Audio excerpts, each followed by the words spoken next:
Alright, this will be brief. This is the next phase of the job. So dash, it just pulls off. As I said in the previous video, it just sits there, and I'll explain how to actually remove it. So from here, to get the actual air conditioning set up out, you got the 5 bolts in the engine bay. They're pretty obvious which ones they are. They're the ones with screws on them, as in threads on them, but not the earth one. You'll see the earth one there. That's the short one. That's the one that doesn't need it. But the 5 long ones, nuts look like that, are in that section on the firewall just there. So there's 5 of them. So to get the unit out, you need to make sure you take a photo and make sure you know what plugs go where. They only go one way, but it's always, I just take a photo just in case shit falls off or something snaps. So you'll need to disconnect this little doobie-dabba. This is the metal, the rod that's for your control, left, right, and you know the where the vent goes to. So that'll hold this whole dash in that thing there. So it's a screw there and a screw on that on the metal on the rod itself. So that'll give the dash a bit more flexibility, and then you'd remove one of the top way of the end. You see 2 of these. You see 2 of them. Just clip the one further up. I think they might be on a screw, but I actually use side cutters, so you might be able to look for a screw and undo the whole clamp. So make sure you have a look at that. So next thing you do is you undo those 2 big bolts there and 1 bolt there, and just loosen the other one, so that way this just sits there like that. So the thing is that that gets in the way of pulling out the whole assembly. So that gets in the way, so you've got to loosen that off, which is a bit of a bloody nuisance, but anyway, it is what it is. So once you get to that stage, the heater box and all that should just fall out. It just seems to fall out. You just wiggle it a little bit, and it just comes out. So make sure when you disconnect this thing here, you disconnect it like that. There's little clips on this end. Don't disconnect it by these ones here, because otherwise you have to go and match them up again. So this plug just unplugs like that. Now there's a box that sits here. So there's 4 screws on that. So you'll see the screws, one, and then there's another one that's sort of hidden up the back. I don't know what I do with that box. I'll find it. Where the hell do I put it? It's here somewhere. Oh, it'd be easy if I could show you, but anyway. I don't know what I'll do with it. It's a huge box. Whatever. It's around here somewhere. What a spin out. Anyway, so yeah, so the screws, you'll see a screw there, and there's another one that you got to put sorry, they're little bolts, and then you just got to put the socket extension through, and then it goes up the back. And there's another one up on this side as well. So that box then just pulls out, and you got a couple little vacuum lines to pull out of it as well. So again, take a photo so you know where things go back together. So that box will come out, and of course then the heater box comes out after that, and it just pulls out. There's really nothing more to it. It just pulls out. Right, so that's the new heater box about to go in. So I've had this checked over, I've had the fan checked, I've had the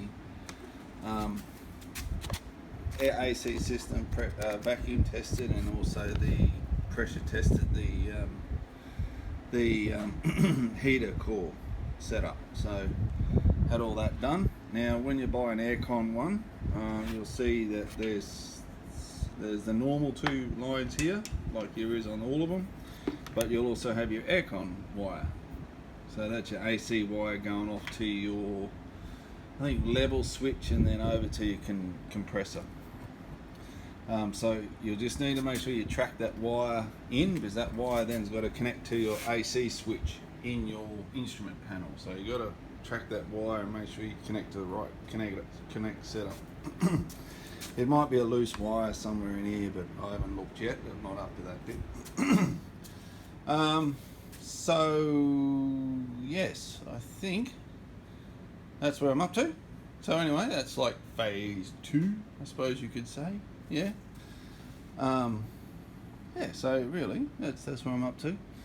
So I've got a couple little mounts that I need to get fixed up, which I'm going to use some glue on and fix up and put in some supports. There's a couple on the instrument. These things are prone for cracking in certain spots.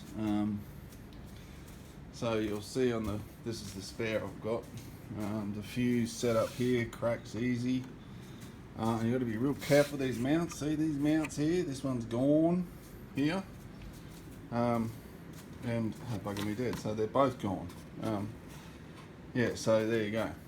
So this one's obviously cracked like they all do. They all crack in these corners where the mounts are. So that one there's good on one side and no good on the other. So that's the common thing. They just break. As soon as you do anything with them, they break. So I'm just going to plonk that in. I've got some smack on crazy glue. I'm just going to make a bracket like that and use some kick-ass glue to weld it, and do the same on the other side so that it's got a bit of support. Like I said, they just break. You try to be so careful, but it was already broken before I took it off, so that's okay. So then obviously make sure you check all your wiring.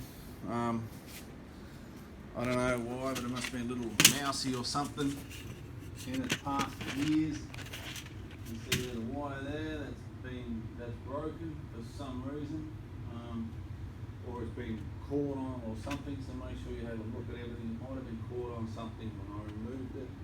I don't know. But either way, it needs to be fixed. So you got to just check over everything, make sure it's all good, and then yeah.